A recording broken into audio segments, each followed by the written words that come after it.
বাংলাদেশের বাইরে পৃথিবীর বিভিন্ন প্রান্তে যেখান থেকে চ্যানেলাই দিচ্ছেন আপনাদের সকলকে সাদর আমন্ত্রণ তৃতীয় মাত্রা দেখবার জন্য। আর কথা বলবার জন্য আমার আজকের অতিথি বায়ে বসা আছেন বাংলাদেশ যুব মহিলা লীগের সভানেত্রী এবং সাবেক সংসদ সদস্য নাজমা আক্তার, ডানে রয়েছেন সাবেক প্রধানমন্ত্রী বেগম জিয়ার প্রাক্তন সহকারী প্রেস সচিব মহিউদ্দিন খান মোহন। স্বাগত আপনাদের দুজনকে স্টুডিওতে। নাজমা আক্তার, আপনাকে দিয়ে শুরু করি। ভারতীয় প্রধানমন্ত্রী নরেন্দ্র মোদী সম্প্রতি বাংলাদেশ সফর করে গেলেন। যে প্রশ্নটা দিয়ে শুরু করতে চাই সেটি হচ্ছে যে এই সফর বাংলাদেশের রাজনীতিতে কোনো পরিবর্তনের ইঙ্গিত দিচ্ছে কিনা?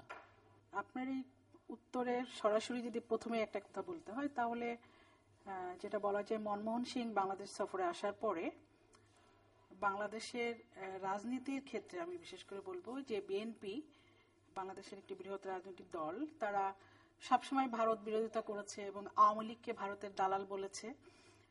নির্বাচনের সময় হলেই যেমন যদি আওয়ামী লীগ আসে বাংলাদেশ ভারত হয়ে যাবে, তারপরে বাংলাদেশে মসজিদে আজানের পরিবর্তে উলুধ্বনি শোনা যাবে, আওয়ামী লীগ হচ্ছে হিন্দুদের দল, এই ধরনের অনেক কথা সবসময় বলতো।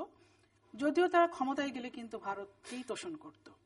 আমি যদি একটা উদাহরণ আপনাকে দেই, সেটা বলছে 1978 সালে জিয়াউর রহমান যখন প্রেসিডেন্ট ছিলেন বাংলাদেশের, তখন কিন্তু মোরারজি দেশাই রাষ্ট্রপতি, উনি বাংলাদেশে এসেছিলেন। তখন বাংলাদেশের অনেকগুলি বিলবোর্ড ছিল আরবি অক্ষরে লেখা। জিয়াউর রহমান কিন্তু শুধুমাত্র তাকে তুষ্ট করার জন্য আরবি অক্ষরের বিলবোর্ডগুলি নামিয়ে উনি সেখানে অন্য বিলবোর্ড লাগিয়েছিলেন। এবং সবসময় আমরা ভারত বিরোধিতা করেছেন এবং আবার যখন ভারত বিরোধিতা করেছেন কিন্তু আওয়ামী লীগের বিভিন্ন কড়া চুক্তিগুলির সমালোচনা করেছেন। যেমন আপনার মুজিবিন্দিরা যে চুক্তি, সেই চুক্তি তারা বলেছেন এটা গোলামি চুক্তি, এটাকে দেশ বিক্রি করা হয়েছে, ফেনী পর্যন্ত বাংলাদেশের অংশ ভারতে চলে গেছে, এই ধরনের কথা তারা বলেছেন। কিন্তু ক্ষমতায় গিয়ে কিন্তু তারা এই সকল চুক্তি বাতিলের ব্যাপারে কিংবা এই সকল চুক্তির কোনো বিরোধিতা তারা করেননি।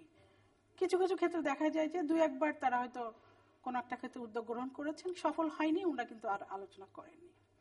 কিন্তু এবারই দেখা গেল সেই গোলামি চুক্তি যখন তাদের ভাষায় এখন আমাদের জননেত্রী শেখ হাসিনা মাননীয় প্রধানমন্ত্রী যখন তার রাজনৈতিক এবং কূটনৈতিক সফলতা দিয়ে এটা বাস্তবায়ন করলেন, 111টি সিট মহল আমরা পেলাম, ভারত পেল 51টি। এই সময় কিন্তু বিএনপি ভারতের প্রধানমন্ত্রীকে ধন্যবাদ জানিয়েছেন। তারা কার্পণ্য করেছেন প্রধানমন্ত্রীকে ভারতের প্রধানমন্ত্রীকে ধন্যবাদ জানানোর পূর্বে তাদের উচিত ছিল যে এই চুক্তি একা কিন্তু বাস্তবায়ন শুধু ভারত করছে না, বাংলাদেশ সরকার এটার সাথে জড়িত, বিশেষ করে মাননীয় প্রধানমন্ত্রী এটার সাথে সরাসরি জড়িত। মাননীয় প্রধানমন্ত্রীকে ধন্যবাদ না দিয়ে আমরা শুধু ভারতকে ধন্যবাদ দিলেন। এর আগে যখন আমরা সমুদ্র সীমা বিজয় করেছিলাম আন্তর্জাতিক আদালতে, যেটা সমুদ্র আদালত যেটা আন্তর্জাতিক, তখন কিন্তু আমরা একবার মিয়ানমারের সাথে আমরা 2012 সালে সমুদ্র বিজয় করলাম, আবার 14 সালে আপনার ভারতের সাথে আমাদের যে সমুদ্র সীমা নিয়ে বিরোধ ছিল সেটিও কিন্তু এই প্রধানমন্ত্রী জননেত্রী শেখ হাসিনার সরকারকে আমরা জিতলাম। সেই সময় কিন্তু একসময় বিএনপি মাননীয় প্রধানমন্ত্রীকে একবার ধন্যবাদ দিয়েছিলেন এবং কিছুক্ষণ সম্ভবত 1 ঘন্টা বা 2 ঘন্টা পরে সেই ধন্যবাদ আবার ফিরে নিয়েছিলেন। তবে এই প্রথম তারা ভারত বিরোধিতা করেনি, বরঞ্চ তাদের নেতারা দীর্ঘদিন যাবৎ যে কর্মকাণ্ডটি তারা করেছে, বাংলাদেশের সহজ সরল মানুষকে তারা ভুল বুঝিয়েছে। এবার তারা খুব জোরে সোরে বলেছে যে আমরা জীবনেও কখনো ভারত বিরোধিতা করিনি, আমরা ভারত বিরোধিতা ছিলামও না, ভবিষ্যতেও থাকবো না, এটি হচ্ছে তাদের বক্তব্য। কিন্তু তারা দেখেন আপনার যখন জামাত ইসলাম হরতাল ডেকেছিল, ভারতের মহামান্য রাষ্ট্রপতি মনমোহন সিং বাংলাদেশ সফর করেছিলেন এবং এই হোটেলেই, এই সোনারগাঁ হোটেলেই উনি অবস্থান করেছিলেন। সেই সময়ে ওনার ভিজিটের নির্ধারিত সময় থাকা সত্ত্বেও বেগম খালেদা জিয়া শুধুমাত্র হরতালের ইস্যুতে, এই কর্মসূচি কিন্তু বিএনপির ছিল না, এটা জামাতের ডাকা একটা হরতাল ছিল, যুদ্ধাপরাধীদের ফাঁসির রায়ের প্রেক্ষিতে জামাত হরতাল ডেকেছিল এবং বিএনপি সেই হরতালকে সমর্থন দিয়েছিল। সেই জন্য বিএনপির নেত্রী বেগম খালেদা জিয়া ভারতের রাষ্ট্রপতির সঙ্গে দেখা করলেন না। ইভেন ওইটার সামনে, হোটেলের সামনে বোমা হামলা করা হলো। তারপরে তারা সবকিছু বুঝে এবার বলছে যে না, তাদের ভুল হয়েছে, তাদের দেখা করা উচিত ছিল। এবার তারা বলছে ভারত পার্শ্ববর্তী দেশ, যেহেতু প্রতিবেশী বদলানো যাবে না, সেহেতু এটা আমরা ভারতের সঙ্গে সুসম্পর্ক বজায় রাখতে চাই। স্বাধীনতার 42 বছর পর এসে ওনারা এই কথাটা বুঝছেন, কিন্তু স্বাধীনতার পর থেকে ওনাদের এই কথাটি ওনারা কেন বুঝলেন না? এত দেরি হলো কেন ওনাদের বুঝতে? ওনারা যদি বুঝতেন তাহলে বাংলাদেশের অগ্রগতি এবং ভারতের সঙ্গে যে অমীমাংসিত যে বিষয়গুলি ছিল সেটি আরো আগেই বাস্তবায়িত হতো। এটা দেখেন, আমাদের এটা হচ্ছে দীর্ঘ প্রায় 67 বছরের একটা সমস্যা, যেটা জওহরলাল নেহরু এবং পাকিস্তানের তৎকালীন প্রেসিডেন্ট ফিরোজতুন সাহেব পারেন নাই। তারা চুক্তি করেছিলেন, হয়নি। 74 সালে মুজিবুদ্দিনের যে চুক্তি, সেই চুক্তি অনুসারে বাংলাদেশের পার্লামেন্ট এটাকে সমর্থন করেছিল, আমাদের দিক থেকে কোনো সমস্যা ছিল না। কিন্তু ভারতের আভ্যন্তরীণ রাজনীতি এবং তাদের রাজ্যসভা আছে, বিধানসভা আছে, লোকসভা, সবকিছু মিলিয়ে এবং তাদের বিভিন্ন পলিটিক্যাল পার্টিকে তারা একমতে আনতে পারছিলেন না, বিধায় কিন্তু এই চুক্তিটির বাস্তবায়ন সম্ভব হয়নি। তা এখন যদি আমি আপনাকে বলি যে জিল্লুর ভাই, বাংলাদেশ স্বাধীন হওয়ার পর থেকে কিংবা স্বাধীনতা অর্জন পর্যন্ত যা কিছু বাঙালি জাতি কিংবা বাংলাদেশিরা পেয়েছে, সবকিছুই অর্জন ছিল বাংলাদেশ আওয়ামী লীগের। বঙ্গবন্ধু শেখ মুজিবুর রহমান বাংলাদেশের স্বাধীনতা এনে দিয়েছেন। বঙ্গবন্ধু শেখ মুজিবুর রহমান প্রথম আপনার সাউথ এশিয়ার মধ্যে বাংলাদেশকে একটি ধর্মনিরপেক্ষ রাষ্ট্র হিসেবে সংবিধানে সংযোজন করেছিলেন, যেটি কিনা ভারতেরও আগে বঙ্গবন্ধু শেখ মুজিবুর রহমান সেটা করেছিলেন। এর ধারাবাহিকতায় যে চুক্তিগুলি হয়েছে, আমাদের জননেত্রী শেখ হাসিনা যতবার ক্ষমতায় এসেছেন উনি ভারতের সঙ্গে গঙ্গা চুক্তি করেছেন, পার্বত্য শান্তি চুক্তি আমাদের হয়েছে, যেটা নিয়ে বিরোধ ছিল, অনেক প্রতিদিন আমাদের ওখানে মার্ডার হতো, বন্দুকের আওয়াজ শোনা যেত। এখন সেখানে শান্তির সুবাতাস। তারপরে আপনি দেখেন ল্যান্ড বাউন্ডারি, যে সীমানা যে এরিয়া চিহ্নিতকরণগুলি, সেগুলো কিন্তু জননেত্রী শেখ হাসিনা করেছেন। 3 বিঘা করিডোরের যে সমস্যা ছিল, যে সকাল থেকে সন্ধ্যা পর্যন্ত খোলা থাকতো, সন্ধ্যায় 6টায় বন্ধ হয়ে যেত, সেটি তো বোঝা গেল যে সরকারের সাফল্য আপনি বলছেন, আপনাদের সরকারের সাফল্য। আমার প্রশ্ন যেটি ছিল যে আপনি মনে করছেন যে এক ধরনের পরিবর্তনের ইঙ্গিত হচ্ছে যে বিএনপি তার অবস্থান থেকে সরে এসেছে নরেন্দ্র মোদী সফরের পর থেকে। এক কথা যদি আপনি বলেন, এটি বাংলাদেশের রাজনীতির জন্য কোনো ইতিবাচক দিক কিনা? না, ইতিবাচক এবার ওনারা করলেন না, কিন্তু 43 বছর ধরে করলেন না। সেই আলোচনা আমরা করব, মানে আমি বলছি যে আপনি কি মনে করেন? আমি মনে করি এতদিন পরে তারা মন্দের ভালো হলে তারা বুঝতে পেরেছে, সেটি প্রতিবেশী দেশের সঙ্গে আন্তর্জাতিক বা কূটনৈতিক সম্পর্কের ক্ষেত্রে তারা বুঝতে পেরেছেন। এখন আমার প্রশ্ন হচ্ছে, এটিও আপনি এক লাইনে বলেন, পরে বিস্তারিত বলবেন, যে বাংলাদেশের অভ্যন্তরীণ রাজনীতির বিষয়ে আপনাদের এই প্রধান দুটো দলের মধ্যে যে দূরত্ব, সেটিও ওই সূত্র ধরে কমে আসবে কিনা? না, দূরত্ব কমবে তখনই আপনি যদি বলেন যে বাংলাদেশের রাজনীতি হতে হবে প্রগতিশীল ধারায়, বিশেষ করে মুক্তিযুদ্ধের চেতনার ধারায় বাংলাদেশের রাজনীতি পরিচালিত হবে। সে যে দলই হোক না কেন, শত শত দল থাকুক, আপত্তি নাই, কিন্তু আমাদের দেশের রাজনৈতিক দলকে হতে হবে মুক্তিযুদ্ধের চেতনার বিশ্বাসী দল। এবং কোন দল যদি মুক্তিযুদ্ধের চেতনার বিরোধী যারা, তাদেরকে নিয়ে, যারা বাংলাদেশের মানচিত্র মানে না, বাংলাদেশের স্বাধীনতা মানে না, যারা বাংলাদেশের পতাকা মানে না, তাদেরকে নিয়ে যদি কোন রাজনৈতিক দল রাজনীতি করে, তাহলে যতই পরিবর্তনের কথা আপনি বলেন সেটি কিন্তু হবে না। বাংলাদেশের আইনে কোনো বাধা নেই করতে। না, বাংলাদেশের আইনে বাধা নেই। দেখেন, প্রথমে কিন্তু যখন জিয়া রহমান কিন্তু প্রথমে বাংলাদেশের এই সমস্ত যুদ্ধাপরাধীদেরকে রাজনীতি করার সুযোগ করেছেন। বঙ্গবন্ধু শেখ মুজিবুর রহমান আপনার এই জামাত ইসলামকে ব্যান করেছিলেন, জিয়া রহমান কিন্তু সেই দলকে আবার রাজনীতি করার সুযোগ করেছিলেন। জিয়া রহমান ওই সময়ে ক্ষমতায় এসে 11,000 যুদ্ধাপরাধী, যারা কিনা যুদ্ধ অপরাধ করেছিল এবং যারা জেলখানায় বন্দী ছিল, জিয়া রহমান তাদের মুক্ত করেছিলেন। জিয়া রহমান এই বঙ্গবন্ধুর হত্যাকাণ্ডের সঙ্গে জড়িত ছিলেন বিধায় এই সকল যারা বঙ্গবন্ধুকে হত্যা করেছিল সেই আপনার খুনিদেরকে উনি পুরস্কৃত করেছিলেন, এবং খুনিদের জন্য উনি ইনডেমনিটি অধ্যাদেশ, অর্থাৎ খুনিদের বিচার করা যাবে না, এই আইন করেছিলেন।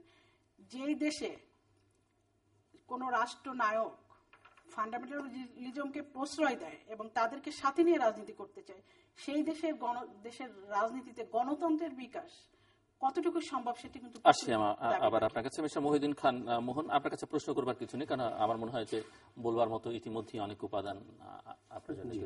ধন্যবাদ জিল্লুর ভাই। আমার বোন নাজমা আপা অনেক প্রসঙ্গ এখানে অবতারণা করেছেন।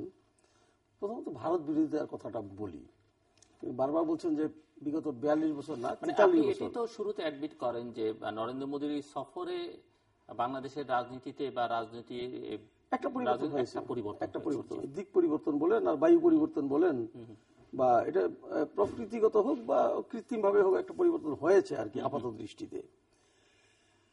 বিএনপির বিরুদ্ধে যে এলিগেশনটা তারা প্রায়ই করেন যে বিএনপি আগে ভারত বিরোধিতা করেছে, ভারত বিরোধিতা আর ভারতের কোন সরকারের কর্মকাণ্ডের বিরোধিতা করা কিন্তু এক জিনিস নয়।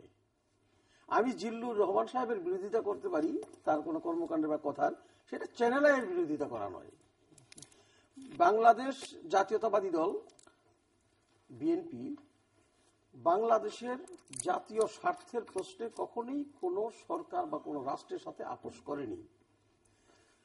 ভারতের যে সমস্ত সরকার আমাদের দেশের জাতীয় স্বার্থ বিঘ্নিত হয়, আমাদের জাতীয় স্বার্থ ক্ষুণ্ণ করে এমন পদক্ষেপ নিয়েছে অতীতে, সেগুলোর বিরোধিতা বিএনপির পক্ষ থেকে করা হয়েছে। বিরোধিতা বলবো না, আরো বেশি করে বলা যায় প্রতিবাদ করেছে তারা। প্রতিবাদ কতটুকু কার্যকর হয়েছে বা ভারত কতটুকু আমলে নিচ্ছে সেটা বড় কথা নয়, কিন্তু প্রতিবাদ করা হয়েছে বিএনপির পক্ষ থেকে।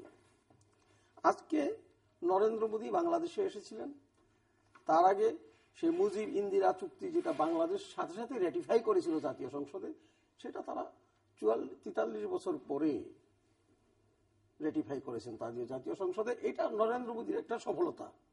এখানে বাংলাদেশের বর্তমান সরকারের কোনো সফলতা আমি দেখি না এই জন্য যে বাংলাদেশের এই সরকার এবার মানে বর্তমান শেখ হাসিনা সরকার তৃতীয়বারের মতো ক্ষমতায়, তিনি তৃতীয়বারের প্রধানমন্ত্রী। আগের দুটিবারে উনি প্রায় 10 বছর সময় পেয়েছেন, ওই 10 বছরই কিন্তু করতে পারেননি। তখন কিন্তু তাদের যে প্রধান শক্ষ পৃথিবীতে বিশ্বের মধ্যে ল্যান্ড বাউন্ডারি যেটা যে চুক্তিটা না করেছেন তারা, পানি চুক্তি একটা গঙ্গায় করেছেন, কত কিউসেক পানি আসে সেটা পার্বত্য শান্তি চুক্তি করেছেন, ওটা পার্বত্য শান্তি চুক্তি আমাদের অভ্যন্তরীণ ব্যাপার, ভারতের সাথে না, ওটা আমাদের ভারতের সঙ্গে সেটি না। ভারতের কতগুলি সরকার ওখানে বিচ্ছিন্নতাবাদী যারা ছিল, সশস্ত্র সন্ত্রাসী ছিল, তাদেরকে প্রশ্রয় দিত তখন। এখন এই ল্যান্ড বাউন্ডারি এই গত 10 বছর কিন্তু এই সরকার এই সম্পর্কে আমরা কোনো আওয়াজই শুনি না। হঠাৎ তখন কিন্তু তাদের এই বিশ্বে যে প্রধান শক্ষ আওয়ামী লীগের, যেটা একেবারে সবাই জানে, এভরিবডি নোজ, যে ভারতের কংগ্রেস হলো আওয়ামী লীগের সবচাইতে কাছের বন্ধু বহির্বিশ্বে। তারা ক্ষমতায় ছিল 10 বছর, আওয়ামী লীগ তখন কংগ্রেসও ছিল, সেই কংগ্রেস সরকারকে দিয়ে কিন্তু তারা এটা করাতে পারেনি। বাট কংগ্রেস সরকার তো উদ্যোগ গ্রহণ করেছিল, অস্বীকার করে লাভ নেই, কারণ তৎকালীন পররাষ্ট্রমন্ত্রী সালমান খুরশিদ বিভিন্ন রাজনৈতিক দলের কাছে গেছেন এটি করার জন্য অনুরোধ করতে। ইনিশিয়েটিভটা কিন্তু সে সময় নেওয়া হয়েছে, শেষটা হয়তো হয়নি। এখন নরেন্দ্র মোদী ক্ষমতায় আসার পরে আপনাকে একটা জিনিস দেখতে হবে যে ভারতের অভ্যন্তরীণ রাজনীতি এখানে আমাদের বিবেচনায় আনতে হবে। নরেন্দ্র মোদী ক্ষমতায় এসেছে অল ইন্ডিয়া বেসড একটা বৃহৎ পার্টিকে কুপকাত করে একেবারে ধরাশায়ী করে এসেছে। কংগ্রেসের মতো একটা মানে গ্রাসরুট লেভেলে যাদের শক্তি আছে, সে কংগ্রেসকে পরাজিত করে নরেন্দ্র মোদী ক্ষমতায় এসেছে, তার বিজেপি। এখন এই যে তার ক্ষমতায় আসা হঠাৎ জনপ্রিয়তা, এই জনপ্রিয়তাকে ধরে রাখতে হলে তাকে কিছু কাজ দেখাতে হবে। তো সেভাবে সে যেভাবেই হোক তার দেশের সমস্ত পলিটিক্যাল পার্টিকে পার্সু করতে পেরেছে এবং র্যাটিফাই করে আমাদের এই ল্যান্ড বাউন্ডারির এই চুক্তিটা নিশ্চিত করছে। এটা নিতে এত আহ্লাদিত হওয়া মানে, আমরা এবার নরেন্দ্র মোদীকে নিয়ে যা আমোদিত হলাম বাংলাদেশে এবং পরবর্তীতে যে তোষামোদিতে আমরা লিপ্ত হয়েছি, তাতে আমাকে নরেন্দ্র মোদী সম্পর্কে আপনি সরকারের কথা বলছেন বা সরকারি দলের কথা বলছেন? আপনার দলের কথা বলছেন? আমার দলের কথা বলছি, সবাই, আমি কিন্তু সবাই আমরা যেভাবে হয়েছি তাতে আমাকে একটু অবাক হতে হয়েছে। কারণ প্রথমত প্রশ্ন হলো, আমার একটা প্রশ্ন আছে, এটা আমার ব্যক্তিগত অভিমত না, আমি যে দলটা সমর্থন করি সেই দলেরও কথা না, কিন্তু আমার ব্যক্তিগত অভিমত। নরেন্দ্র মোদীকে আজকে আমরা একজন রাষ্ট্রনায়কের চাইতে আমরা দেবতার আসনে অধিষ্ঠিত করে ফেলেছি, তার পেছনের দিকটা আমরা দেখছি না। এই নরেন্দ্র মোদী সবচেয়ে অবাক হয়েছি আমি যেটা, যে উনি যখন বেগম খালেদা জিয়ার সাথে দেখা করলেন, পরবর্তীতে আমরা জানলাম তার মুখপাত্রের কাছ থেকে যে উনি বলেছেন যে আমরা গণতন্ত্রকে সমর্থন করি বাট মৌলবাদকে নয়। কিন্তু নরেন্দ্র মোদী নিজেই একজন মৌলবাদী, কট্টর হিন্দু মৌলবাদী দলের উনি নেতা, উনি মৌলবাদকে সমর্থন করেন। এটা আমি অবাক হয়েছি। ব্যাকগ্রাউন্ড সেটি, কিন্তু উনি প্রধানমন্ত্রী হয়ে তো সেটি এখন চর্চা করেছেন বলা যাবে না। এখন যদি উনি মন্দিরের জায়গায় টয়লেট নির্মাণের কথা বলছেন তিনি, মন্দিরের পরিবর্তে, এবং যারা বাংলাদেশ থেকে হিন্দুরা ভারতে গেছে ইলেকশনের সময় বলেছেন, কিন্তু ইলেকশনের আগের কথার পরের কথার মধ্যে কিন্তু মিল নেই। এখন কথা কতটুকু তাকে আমরা, উনি যে আশ্বাসগুলো দিয়ে গেলেন, উনি তো নিয়ে গেলেন অনেক কিছু, আমি একটা ইসে বলেছিলাম একটা টক শোতে, একটা চ্যানেলে, যে এরকম যেন না হয় নরেন্দ্র মোদী বাংলাদেশ থেকে চলে যাবার পরে রবীন্দ্রনাথের সোনার তরী কবিতার শেষ লাইনটার মতো যেন আমাদের বলতে না হয়। ওই লাইনটা হলো যে যা ছিল নিয়ে গেল সোনার তরী, আর আমাদেরকে যেন বলতে না হয় যা কিছু ছিল নিয়ে গেল নরেন্দ্র মোদী। আমার তো মনে হয় যা নেওয়া সম্ভব ভারতের বাংলাদেশের কাছ থেকে, এক ল্যান্ড বাউন্ডারি দেখে সবই উনি নিয়ে গেছেন। বাংলাদেশ কিন্তু বিএনপি সহ নিয়ে গেছে, বিএনপি সহ কিছুটা বলতে পারে। কারণ বিএনপি ভারতের একজন প্রধানমন্ত্রীকে এভাবে স্বাগত জানানো, তার কাছে সাক্ষাৎ করতে যাওয়া, একদম পার্চু করে সাক্ষাৎ করতে যাওয়া, এগুলো একটা বিরাট অর্জন নরেন্দ্র মোদীর। ভেরি সাকসেসফুল পার্সন সে, তার ইসে। এখন কথা হলো যে উনি আমাদের কি দিয়ে গেলেন, এই হিসাবটা তো আমাদের করতে হবে। নাজমা আক্তার বলতে পারেন কি? হ্যাঁ, বলবেন, ওনার কাছ থেকে আমি শুনবো। এখন আর প্রশ্নটা করলাম না, কিন্তু আমার কথা হচ্ছে যে উনি দিয়েছেন আশ্বাস, কিন্তু আশ্বাসে বিশ্বাস কতটুকু, এটা একটা প্রশ্ন আছে। এটা একটা দ্বিপাক্ষিক রাজনীতি। বাংলাদেশ ভারতের একটা রাজনীতি এখানে কাজ করছে, ভারতের অভ্যন্তরীণ রাজনীতি এখানে কাজ করছে, বাংলাদেশের রাজনীতি এখানে কাজ করছে। তো রাজনীতি নিয়ে একটা ছোট্ট গল্প আছে, 1 মিনিটের মধ্যে শেষ করি।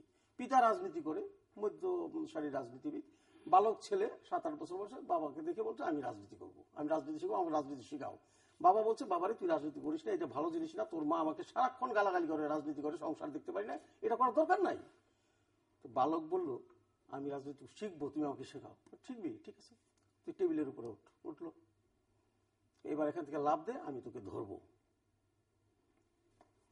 ছেলে লাভ দিল, বাবা সরে গেছে। তো ছেলে তো পড়ে গেছে, হাঁটু টাটু চিলে গেছে, হাত পা চিলে গেছে। এখন ছেলে কাঁদছে, তুমি আমাকে ধরলে না, তুমি আমাকে কথা দিলে, ওয়াদা দিলে, আর তুমি সরে গেলে। এটা হলো তোমার রাজনীতির প্রথম পার্ট।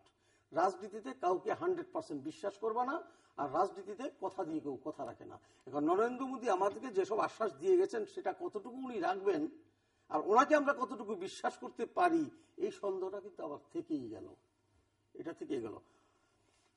আমাদের নাজমা আরেকটা কথা বলেছেন, এটা আমাকে একটু বলতেই হবে, যে জিয়াউর রহমান এদেশে মৌলবাদীদের রাজনীতি করার একটা সুযোগ দিয়ে গেছেন এবং যুদ্ধাপরাধীদের কথা বলেছেন। কিন্তু আজকে যাদের বিচার করা হচ্ছে তাদের কি যুদ্ধাপরাধী নামে বিচার করা হচ্ছে? মানবতা বিরোধী অপরাধের জন্য তাদের বিচার হচ্ছে। যুদ্ধাপরাধী ছিল 196 জন, এবং যুদ্ধাপরাধীদের যে সংজ্ঞা, তাতে কোন একটা যুদ্ধে যারা বন্দী হবে প্রতিপক্ষের সৈন্য, কারণ যারা জেতে তাদের তো আর বিচার হয় না, যারা পরাজিত হয় তাদের বিচার হয়। র্যাঙ্ক ব্যাচ থাকতে হবে সেই সমস্ত সেনা কর্মকর্তাদের যারা সরাসরি যুদ্ধে অংশ নিয়েছে। সেই 196 জনকে কিন্তু 1972 সালে একদম মাফ করে দিয়ে ফি সাবিলিল্লাহ আমরা পাঠিয়ে দিয়েছি পাকিস্তানে। প্লিজ আপনি পরে বলবেন তো, না পাঠিয়ে দেওয়া হয়েছে পাকিস্তানে। এখন যাদের বিচার হচ্ছে এদের কিন্তু যুদ্ধাপরাধের মামলা না, কিন্তু দেখবেন মানবতা বিরোধী অপরাধে বিচার করাচ্ছে।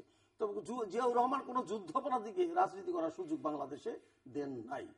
জামাত ইসলামী বলেন আর অন্যান্য ইসলামী দলগুলো বলেন, এগুলো সুযোগ পেয়েছে, সংবিধানে রাজনীতি করার অধিকার দেওয়া হয়েছে। এখন আমি জামায়াত ইসলামী নামে সংগঠন করব, না নেজাম ইসলামী নামে করব, না কৃষক মজুর পার্টি নামে করব, এটা আমার ব্যাপার। এবং আমি আমার দলের কি নীতি গ্রহণ করবো এটা তো জিয়াউর রহমান লিখে দেননি, তুমি এই নীতিতে রাজনীতি করবা। তার রাজনীতি করার অধিকার আছে, তাদের সংগঠিত করার অধিকার দিয়েছে সংবিধান, তারা করেছে। এই জন্য জিয়াউর রহমানকে ব্লেম করা ঠিক না। মোহন ভাই অনেক কিছু বললেন। এর আগে আমি যদি আপনাকে প্রশ্ন করি যে বিগত 10 বছরে শেখ হাসিনা কংগ্রেস যখন ক্ষমতায় ছিল তখন করলো না কেন? আপনি একজন শিক্ষিত লোক, আপনি জানেন কংগ্রেস যখন ক্ষমতায় ছিল তখন কংগ্রেসের অ্যাবসলিউট মেজরিটি ছিল না পার্লামেন্টে, না থাকলে সেটি করা যায় না। এখন যে নরেন্দ্র মোদীর দলও তখন বিরোধিতা করেছে, অন্যান্য ওখানকার অন্যান্য যারা প্রগতিশীল দল ছিল, আপনি কমিউনিস্ট পার্টি ছিল, তারাও কিন্তু বিরোধিতা করেছে, তারা দিতে চায়নি।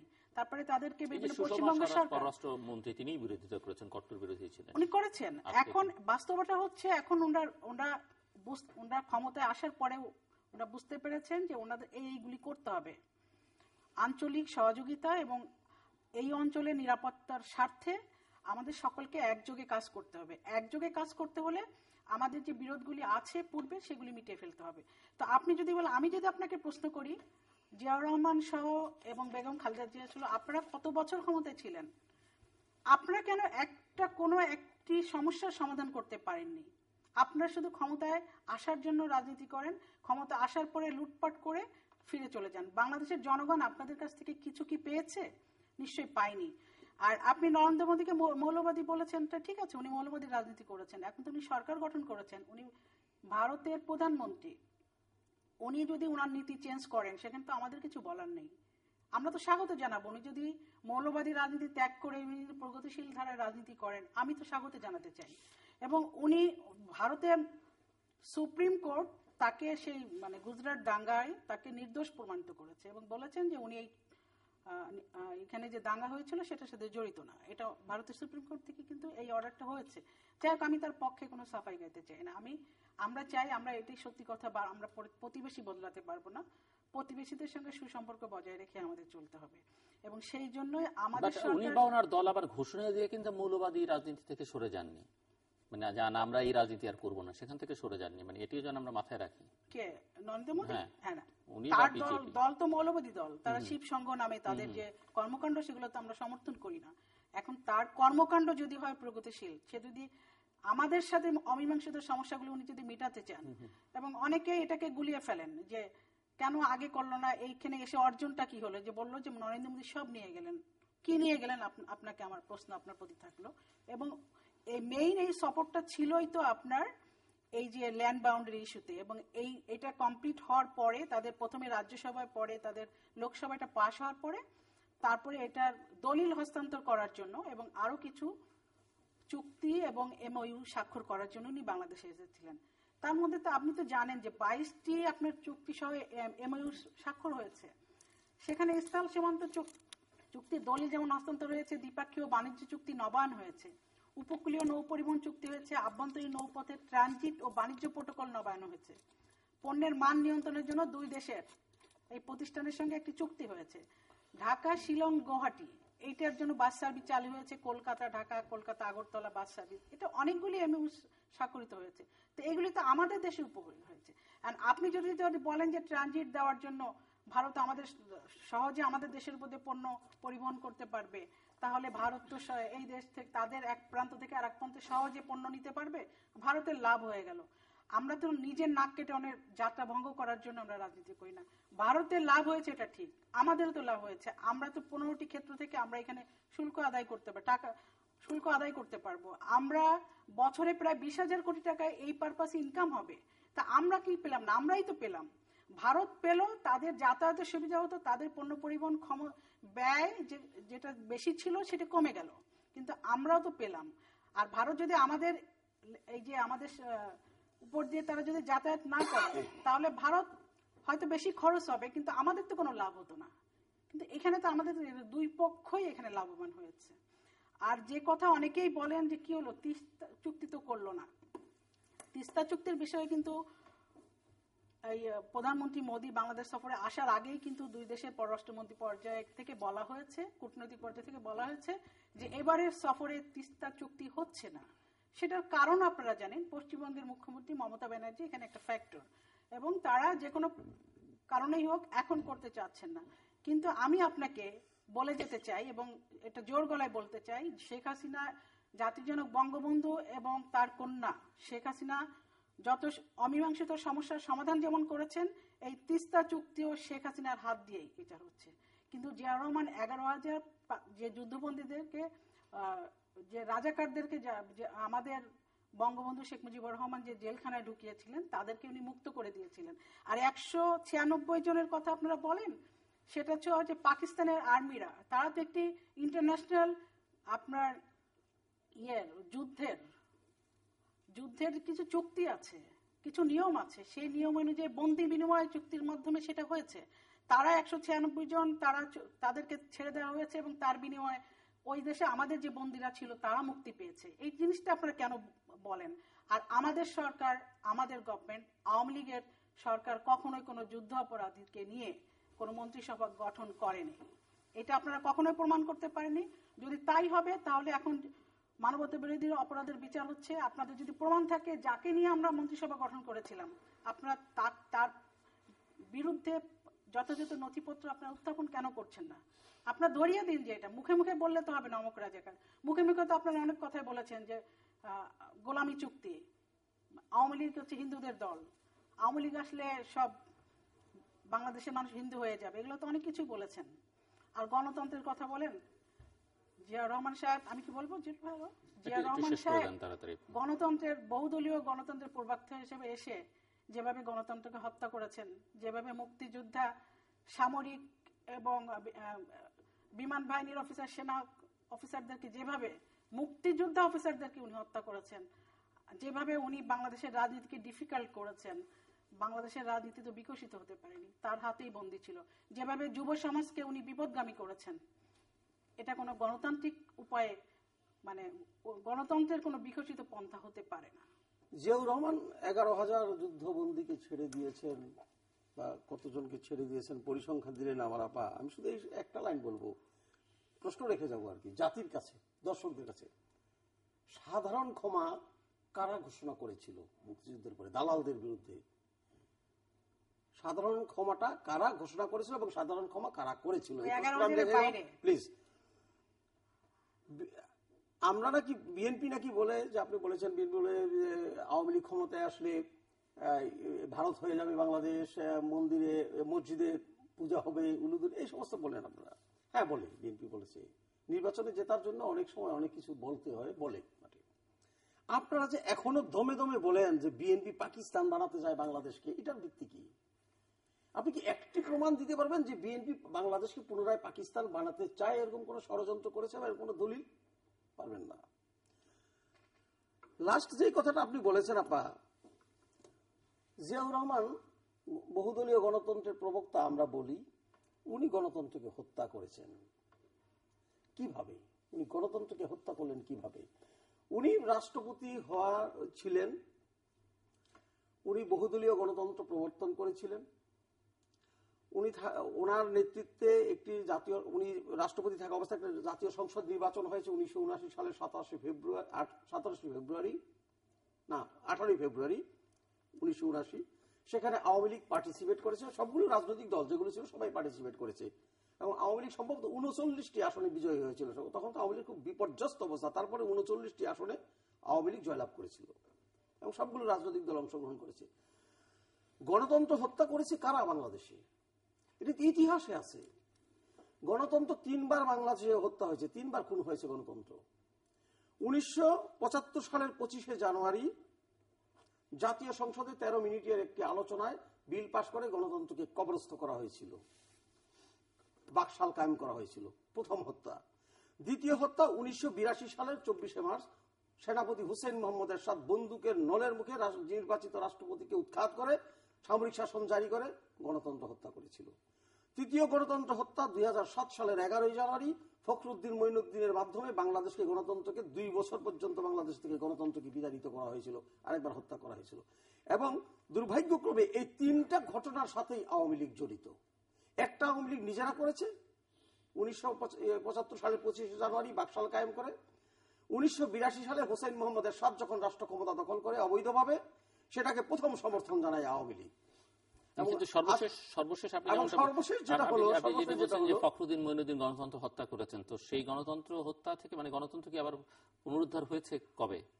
এটা হয়েছে 2008 নির্বাচনের মাধ্যমে, যেভাবেই হোক হয়েছে। এরপরে তো গণতন্ত্র ঠিকঠাক আছে, সেটা আবার আরেক আলোচনার বিষয়, কতটুকু ঠিকঠাক আছে। উদ্ধার তো করলাম, উদ্ধার করে সেটা কি বস্তাবন্দি অবস্থায় আছে না আমি মেলে দিয়েছি সবার সামনে, সেটা তো পরের আলোচনার বিষয়, ওইটা আবার আরেক প্রসঙ্গ। এবং এই কারণেই প্রশ্ন করলাম, কারণ আপনার দল তো এই যে গত 5ই জানুয়ারি গণতন্ত্র হত্যা দিবস পালন করতে গিয়ে আবার আরেকটা বিপর্যয়ের মধ্য দিয়ে দলও পড়ল, দেশবাসীও পড়ল, কষ্ট করলো আর কি। হ্যাঁ, সাফার করলো, সরকারও তার অবস্থান তো, সরকারের অবস্থান তো সবাই জানেনি। সরকার তো খুব শক্ত অবস্থান, সেটি বোধহয় ঠিক হয়নি, খুবই শক্ত অবস্থান, মানে 5ই জানুয়ারি ওটা আবার একটা পর্যালোচনার বিষয়। আর ওই ফখরুদ্দিন মঈনুদ্দিনকে কিন্তু একেবারে ওজিএল যেটাকে বলে ওপেন জেনারেল লাইসেন্স দিয়েছিল এই আওয়ামী লীগ। কারণ আজকে প্রধানমন্ত্রী তখন বলেছিলেন আমরা রাষ্ট্র ক্ষমতায় গেলে এই সরকারের সমস্ত কাজকে আমরা বৈধ করে দেব। বৈধ করে দেওয়া যখন বলা হয়, বৈধ করে দেবো যখন কথাটা বলা হয়, তখন মনে রাখতে হবে কাজটা অবৈধ। যেহেতু উনি এটা পজিটিভ করে দেবেন, সেটা নেগেটিভ। তাহলে ফখরুদ্দিন মঈনুদ্দিনের অবৈধ ক্ষমতা দখলকে উনি বৈধ করে দেবেন এবং উনি কথা রেখেছেন। আমাদের মাননীয় প্রধানমন্ত্রী অনেক সময় অনেক কথা রাখেন না, কিন্তু এই একটা কথা কিন্তু অক্ষরে অক্ষরে পালন করেছেন, ওনাদেরকে বৈধ করে দিয়েছেন। এবং ওনাদের এই যে সংবিধান লঙ্ঘন করে জেনারেল মঈন যে কাজটা করলো, তার জন্য তাকে কোনো বিচারের সম্মুখীন হতে হয়নি। এই জন্য ওনাদের পক্ষ থেকে নিশ্চয়ই মাননীয় প্রধানমন্ত্রী ধন্যবাদ পেয়েছেন। কোন বিষয়ে বলবো?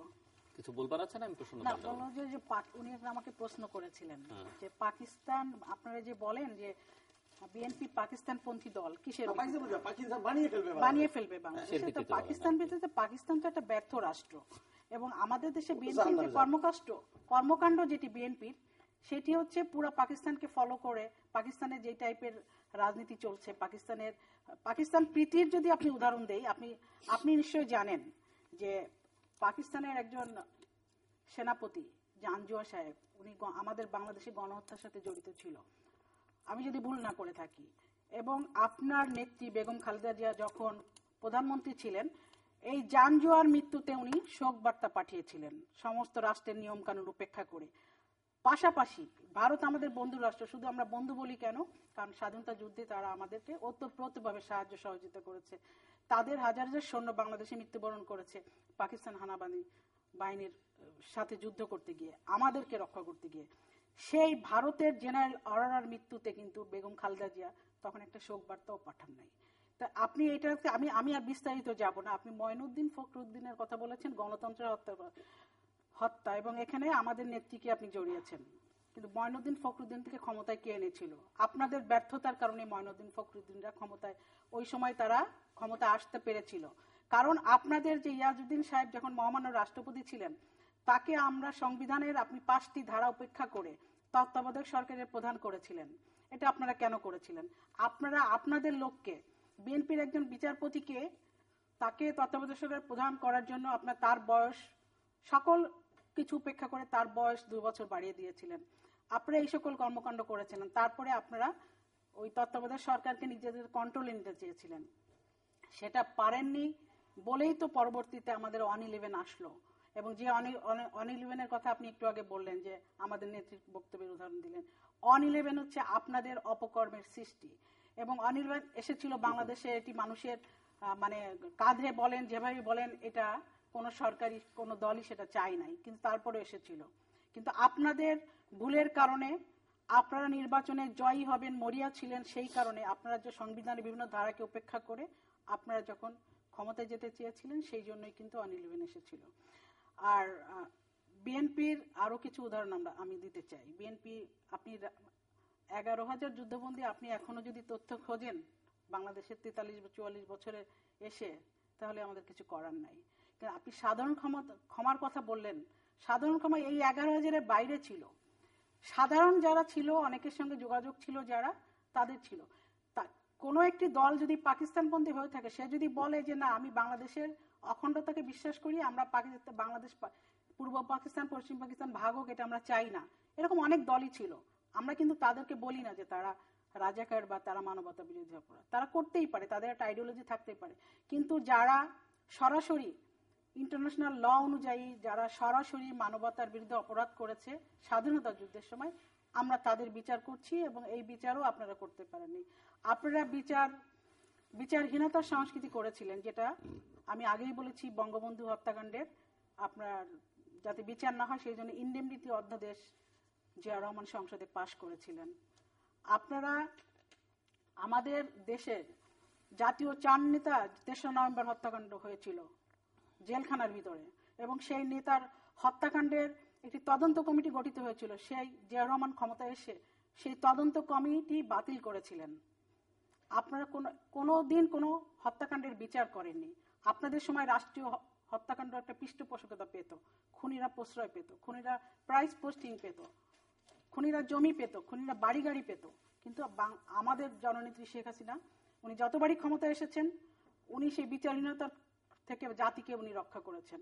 উনি জাতির জনক হত্যাকাণ্ডের বিচার করেছেন দীর্ঘদিনের স্বাভাবিক আইনের প্রক্রিয়ার মাধ্যমে, এবং যুদ্ধ বাংলাদেশে সবচেয়ে যে বড় ইস্যু, মানুষের যে ইস্যু, যেটি সাধারণ মানুষ সবাই চায়, সেটি হচ্ছে মানবতা বিরোধী অপরাধের বিচার। সেই বিচারও আমাদের নেত্রী এবং মাননীয় প্রধানমন্ত্রী শেখ হাসিনা উনি শুরু করেছেন এবং সম্পন্ন করছেন। ইতিমধ্যে অনেকগুলি রায় বাস্তবায়ন হয়েছে, কার্যকরী হয়েছে, আর বাদ বাকিগুলো তো পর্যায়ক্রমে হবেই। সো আমরা একটু প্রসঙ্গ পাল্টাই। বাজেট নিয়ে আলোচনা হচ্ছে, 2015-16 অর্থ বছরের প্রস্তাবিত বাজেট। সো এই বাজেটটি আপনি নিশ্চয়ই লক্ষ্য করেছেন এবং আলোচনাও শুনছেন। কি মনে হচ্ছে বাংলাদেশের বর্তমান যে অর্থনীতির হালচাল চেহারা, তার সঙ্গে এটি কতটা সঙ্গতিপূর্ণ বলে মনে হয় আপনার কাছে?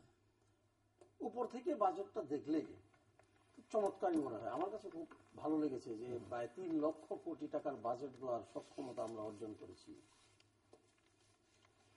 কিন্তু আমি এ যাবৎ আমি তো অর্থনীতিবিদ নই, রাজনৈতিক কর্মী। তারপরে আমি যতটুকু শুনেছি, আলোচনা শুনেছি, এই বাজেট বাস্তবায়ন নিয়ে একটা প্রশ্ন উঠেছে, এটা বাস্তবায়ন করা সম্ভব হবে কিনা এত বড় বাজেট। সেখানে অর্থমন্ত্রী মহোদয় তার লক্ষ্যর কথা বলেছেন, অভিষ্ট পৌঁছানোর পন্থার কথা বলেছেন, কিভাবে কিভাবে করবেন, ঘাটতি আছে প্রায় অনেক টাকা, এগুলো পূরণ করবেন, ব্যাংক ঋণের উপরে নির্ভর করবেন। যে পরিমাণ ব্যাংক ঋণের কথা বলা হয়েছে যে এই বাজেট বাস্তবায়নের জন্য যে ব্যাংক থেকে ঋণ নেওয়া হবে, ওই পরিমাণ টাকা যদি সরকার ব্যাংক মানে বাংলাদেশের শিডিউল ব্যাংকগুলো থেকে নেয়, তাহলে বেসরকারি বিনিয়োগ এবং শিল্পায়নের ক্ষেত্রে একটা নেতিবাচক প্রভাব পড়বে বিরাট। কারণ ইনভেস্টররা, এন্টারপ্রেনাররা ব্যাংক থেকে টাকা নিতে পারবেন না। যত টাকার কথা বলা হয়েছে ব্যাংক থেকে নেওয়া হবে, ব্যাংক থেকে সব সরকারি টাকা নেয়। বেকার সমস্যা সমাধানের জন্য সুস্পষ্ট কোনো দিক নির্দেশনা নাই। আজকে বাংলাদেশে বেকার সমস্যা কিন্তু কমেনি, বেড়েছে। 2008 সালে ক্ষমতায় আসার আগের সরকার মানে আজকের সরকারের যে পূর্ববর্তী সরকার, আওয়ামী লীগের সরকার, তারা প্রত্যেক ঘরে ঘরে সবাইকে চাকরি দেবেন, একজন করে অন্তত, সেটা কিন্তু বাস্তবায়িত হয় নাই। এটা কিন্তু বাজেটেরই একটা অংশ, মানুষের কর্মসংস্থান সৃষ্টি করা। কর্মসংস্থান এখন কর্মসংস্থান সৃষ্টি হবে কখন? যখন আমার এখানে ব্যবসা বাণিজ্য বাড়বে, শিল্পায়ন হবে, কর্মসংস্থান বাড়বে, মানুষ চাকরি পাবে। কিন্তু বাংলাদেশ ব্যাংকের রিজার্ভ বিলিয়ন বিলিয়ন ডলার, আমরা আত্মপ্রসাদ লাভ করছি, এত বিলিয়ন ডলার জমা আছে। আমি মনে করেন আমার কথা ধরেন, আমার কাছে 20 লক্ষ টাকা আছে আমার হাতে, ঘরে রেখে দিছি, আমি বিনিয়োগ করতে পারছি না। লাভ কি? ওই টাকার 1 টাকা দাম নাই, বিনিয়োগ করা যাচ্ছে না। বাংলাদেশ ব্যাংকে যখন রিজার্ভ বিলিয়ন বিলিয়ন ডলার জমা থাকে, মনে রাখতে হবে, ধরেই নিতে হবে যে তখন বিনিয়োগ একেবারে নিম্ন পর্যায়ে। কোনো উদ্যোক্তা, কোনো শিল্প প্রতিষ্ঠান গড়ছে না। আমার 2-1 শিল্প উদ্যোক্তা বন্ধু আছেন যারা নতুন শিল্প করতে যাচ্ছেন, তারা তাদের তিক্ত অভিজ্ঞতার কথা আমাকে বলেছেন যে এক ব্যাংক থেকে ঋণ পেতে হলে এবং সেই ঋণ নিয়ে কাজ করতে গেলে যে কি ঝক্কি পোহাতে হয়। একজন উদ্যোক্তা একটা ফ্যাক্টরি করার জন্য যদি ঋণ নিতে চান, 3 বছর লাগে শুধু ঋণ পাস হতে।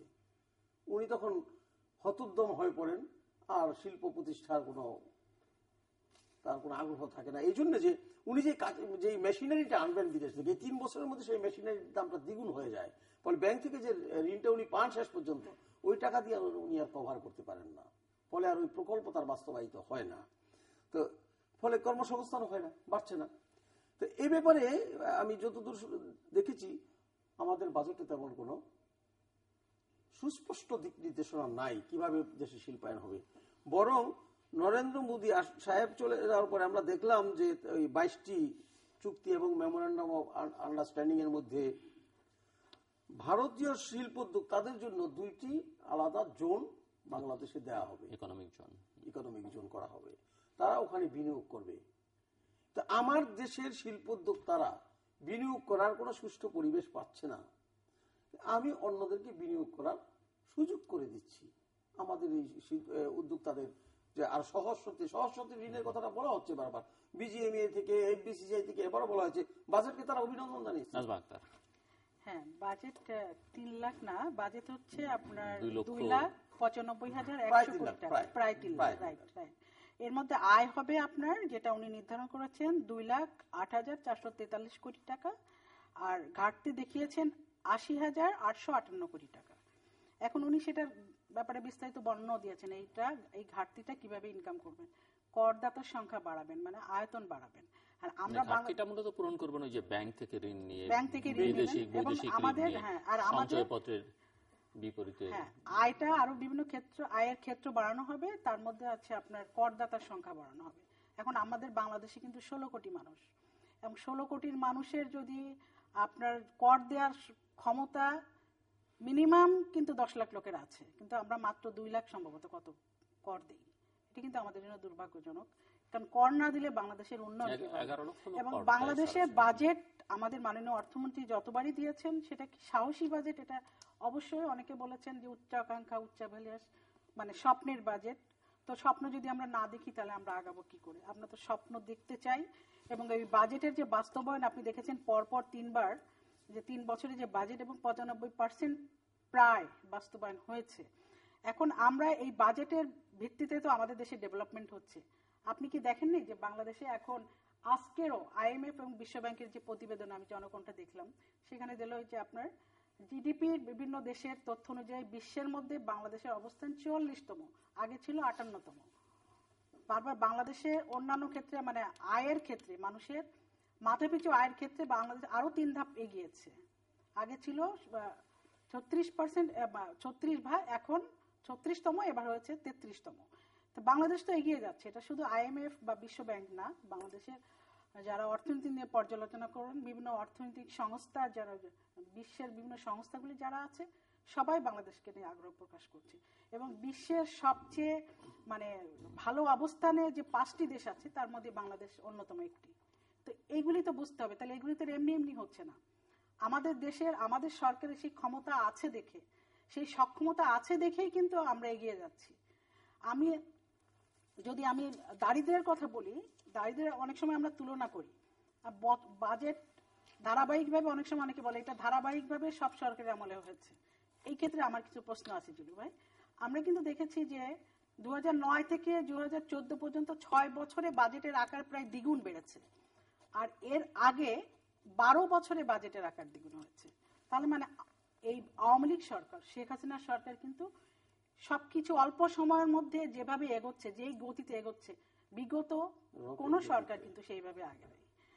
হ্যাঁ, এবং বাস্তবায়ন হয়েছে 95%। আগে আমি বলেছি 2001 সালে, যেখানে 1 থেকে মানে 6 সালের মধ্যে আপনার দারিদ্র্যের হার ছিল যখন বিএনপির আমলে 48.2 ভাগ, সেখানে 5-6 চলে আসছিল 40 ভাগ, মানে 5 বছরে মাত্র 8 ভাগ দারিদ্র্য কমেছিল। আমার কাছে পরিসংখ্যান আছে, পরিসংখ্যান দেখে আমি বলছি।